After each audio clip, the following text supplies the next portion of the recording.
Why can't we just let me plug in my freaking mic for a change? Why can't we just let men be men for a change? I mean, why do we have to change men into more like women? Why? Why can't we just let men be men?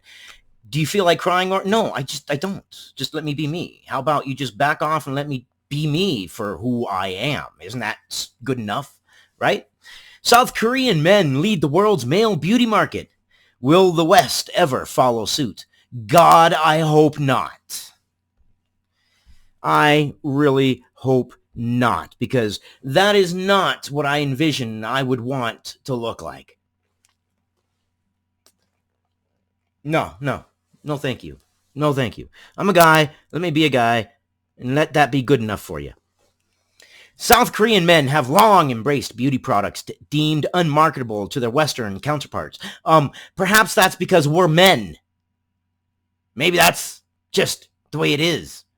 Over the past decade, they have become the world's biggest male spenders on skincare, a market that grew by 44% in the country between 2011 and 2017, according to Euromonitor. Good for them. They want to be fine. They want to be look more like women. No, no. I mean, look at this. This guy's got what is this? This guy's got straight makeup on. This isn't just some sort of skin like cleanser or what do you call it? Moisturizer or something like this. This guy literally has makeup on. And what's this? You look like a freaking female runway model. Come on, be a man. I know. I'm a dinosaur. I'm a sexist pig. Additionally, about 3/4 of South Korean men undertake a beauty or grooming treatment, from salon hair treatments to at-home facials, at least once a week. According to a recent survey by Global Data, do they sit there and do they talk about their feelings and what? No, no, we don't want that here. Ladies, do you want that here? Do you want to compete with your man? Whose hair is the best? Whose skin is softer? I mean, I don't know, man. I've got these calloused hands and, kind of rough features and things like that, but I don't know. I grew up as a man. I don't know. I don't understand. But my experience is that women enjoy the rough hands and the calluses. Me, I'm always worried. Hey, my hands are rough. I don't want to hurt your skin or anything. No, no, no. So what is it? How about let men be men? This figure is even higher for Generation Z respondents, with 58% of those born after 2000 saying they pamper themselves with lengthy beauty or grooming treatments at least once per week, compared to 34% of South Korean men overall. This phenomenon can be explained in part by the influence of K-pop. Yeah, I don't understand K-pop. I don't get it. I am a dinosaur. I am a sexist pig. Hi, my name's Paramount Cyclops, and I'm a sexist pig. Wait, no, I'm a caveman. I'm a caveman. That's what I am. According to Raoul Maligke, director of the Korea Institute at the Australian National University, K-pop takes over, and all of a sudden everybody wants to look like they're a character from a vampire movie. Yeah. I am struck by how many local men are now emulating the look typical of Korean male idols, he said in an email describing a recent visit to Seoul's Old City Center District, Myeongdong.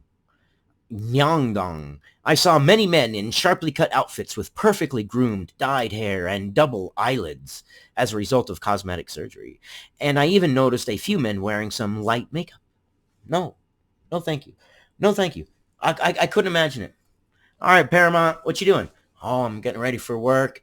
Oh, yeah? You going to be on time? I might be a couple minutes late. I can't quite get my foundation quite right. It keeps, like, clumping up here, and I can't quite get it right. What? No. I mean, hey, babe. I know I'm meeting you at the disco, but, I'm going to be late. I can't get my eyelashes right. They're not curling. Okay. We'll never get anywhere. Who's later, him or her? Who takes longer to prepare, him or her? Good God. No, no. The trend may also result from pressure on men to compete in a tough job market, according to James Turnbull, a writer and lecturer based in the city of Busan, South Korea, who specializes in Korean feminism and popular culture. Of course, but of course, but of course. In this cutthroat environment, 20 and 30-somethings are all about improving their specs with extra degrees, courses, internships, English language, qualifications, and so on. And the beauty industry has been quick to address the need to get a setup on the competition through the one's looks too, Turnbull said in an email, adding that Korean companies routinely ask job applicants for photographs on their resumes. So basically, it's the same thing that's happened with basically the card industry. The beauty industry has said, well, it's important for your looks too, and you must look this certain way, and they're making bank on it. And they've gotten to the point now where when you go for a job resume, they want your photo? Okay. Could you imagine doing that here in the United States? You've got your portfolio, you've got your resume, whatever. You've got everything set. You've got your contacts, you got your previous job records, you've got all your accolades. It looks beautiful, but you have forgotten one thing. Ladies, you've got to take your bikini, you've got to do your beach shot, and then you've got to do your thought shot, And men, you've got to put on your glasses, you got to look suave, right? Oh, wait, hold on. You've got to have the whole look. Let's see. Black, no. Silver, no. Yes. The AT Navahawk is an okay look. And you got to have the classic or. And then the boss is sitting there and he's critiquing it. He's like, he's got all the qualifications. He looks like a good fit. Man, he had good grades, but you know what? Those cheekbones? I don't know. Nancy, call him back and ask him if he's willing to put some rouge on those to pop those cheekbones out. If he is, we'll hire him. If not, we got to let him go. That's where we're at. That's what you're doing? Come on. That's Jesus Christ. And of course, the reaction to machismo. Toxic male masculinity. Yes, because of course, that had to work its way in somewhere. The origins of South Korea's male beauty obsession may be more complex, however. Malilele's 2010 study, The Effeminacy of Male Beauty in Korea, highlights an alternative theory proposed by Turnbull, that the rejection of traditional masculinity was in fact led by women as a backlash against severe gender inequality. So let us turn all our men into women, and that will make everybody absolutely equal. Women, don't you want a man? Or do you want a woman? What do you want? I guess you can go for, what do you call them, she-males? Would that fit the criteria perfectly? Looks like a woman but has a male part, so okay. Is that who you want to date? You want to date a she-male? Honestly, this is a genuine question. It's a genuine question. According to all these articles, and we see them everywhere, all kinds of articles say women want more effeminate men and toxic masculinity that and toxic masculinity that. And I'm sorry, all I know how to do is to be a man. That's it. I don't know any other way. I don't know any other way other than saying, you know what? I just had surgery. My feet are hurting. There's a foot of frickin' snow, but I have got to carry a hay bale a quarter of a mile down the hill. Car can't get out, so I've got to carry the damn thing, and it's got to be done, so we just frickin' do it. Because it's got to be done. Digging and years of digging and using hard tools and hard work. And yeah, I've got calluses on calluses on calluses on calluses. I don't know any other way. How about being a man is just good enough? How about an article that makes the mainstream that says, hey, it's okay to be a man. It's okay to have the conscious effort and the conscious ability to say, hey, I'm a man. I don't know how to word it. What's in my head? These articles just baffle me. Like, it's so bad to be a man. It's okay to be anything in the world. And you can identify as anything in the world. But a man is toxic. Toxic masculinity. One should be more like women. Be more like women. Even look more like women. One of the main catalysts, the paper argues, was the 1997 Asian financial crisis, known in South Korea as the IMF crisis. Unemployment across the country rose, but figures show that women were disproportionately affected. In the year following the crash, the female employment fell by 8.2%, almost 3 percentage points more than the equivalent figure for men. Resentment over this and the workplace inequalities, as well as the rise of literature and film questioning traditional gender roles, led women to seek out softer male figures who, as Blue writes, had the potential to make the opposite sex feel more powerful. So women went after more effeminate men. Men looked at it and said, well, the women are going after effeminate men, so I'm going to become effeminate, and they have lost their men. I mean, come on, ladies. Men will follow where you lead. Trust me. Why do men drive big, fancy, expensive cars? It's not because they enjoy driving big, fancy, expensive cars. It's because women like big, fancy, expensive cars. Generally, in general. Ladies, you've got to admit, you do feel better when you feel secure.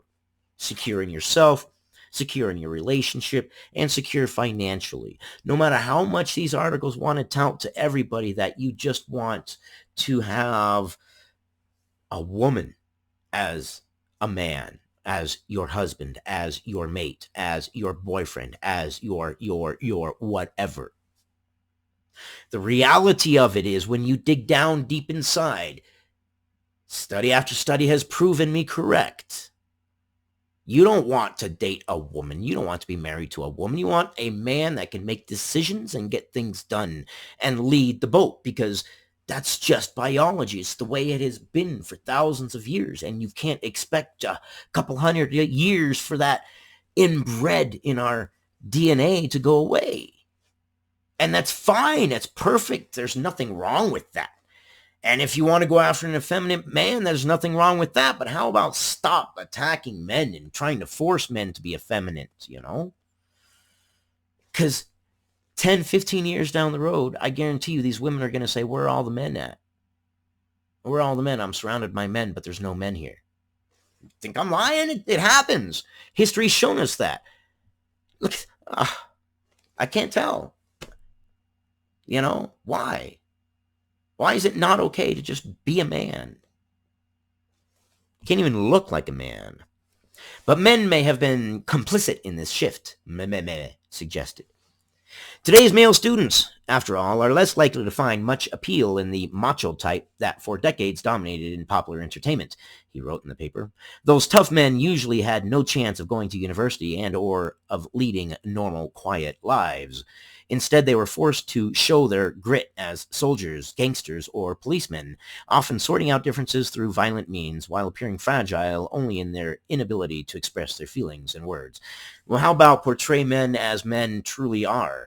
Complicated individuals that do have emotions, and we express emotions. And how about letting us express emotions in the way that we choose to express emotions that's comfortable to us, and leave us alone and let us express our emotions in that way. And, you know, I mean, article after article after article after article, we see people touting these things. Men, you must change. Men, you are toxic. Men, you must do this. Hey, you know, I have a lifetime experience of being a man. I think I got it. I think I'm good. I know what my emotional triggers, so to speak, are, and I know how to handle them. And most men handle emotional triggers in a very stoic manner. That's kind of what makes a man. I mean, come on. There's nothing wrong with gender roles. I know, I'm a sexist pig. I admit it. I'm a sexist pig. I am a dinosaur. I am a dying breed. I am one of those that still believes in, hey, you know, I was a little shit for my entire fucking life. And it took me a lifetime of life slapping me upside the face and showing me my wrongs and making me look in the mirror at my evil self to realize what a man truly was. And once I realized what a man was and I grasped onto it, I enjoyed the feeling of being a man, of being responsible, of being the one that people can depend on and being the one that people can trust, of being the one that, hey, you need this done, you call Paramount Cyclops because he will get it done. If he says he's going to do it, he's going to do it, and he's going to do it to the best of his ability. And that's what a man is. What? Oh, he's had this thing happen to him that's going to stop most people from doing it, well, you don't know Paramount Cyclops. He's going to get up and do it anyways. I guarantee. Let's give him a call. Because I will. Because I enjoy being the guy that says, hey, it's got to be done. Let's do it. Because somebody's got to be that guy. And in this world, it seems more and more our men are being led to not being allowed to make their own decisions. Being told by society that they have to be more effeminate. They have to be more female. But there's nothing wrong with being a man. There's nothing wrong with being a man. There just isn't. It's okay. And there's nothing wrong with being a woman either. But I can only speak from the male perspective. Just saying. And a lot of these articles are written by females. And it's like, look, I don't know the female experience. Yes, I can give my insight because I am a thinking human being. And yes, you can give your insight because you're a thinking human being. But when it comes down to it, and a man says, hey, I hear what you're saying, but let me handle mine in my way. All right, let it handle in your way. Anyways, I know I ranted. I love you guys. I will see you guys on the next one, and yeah, stay informed.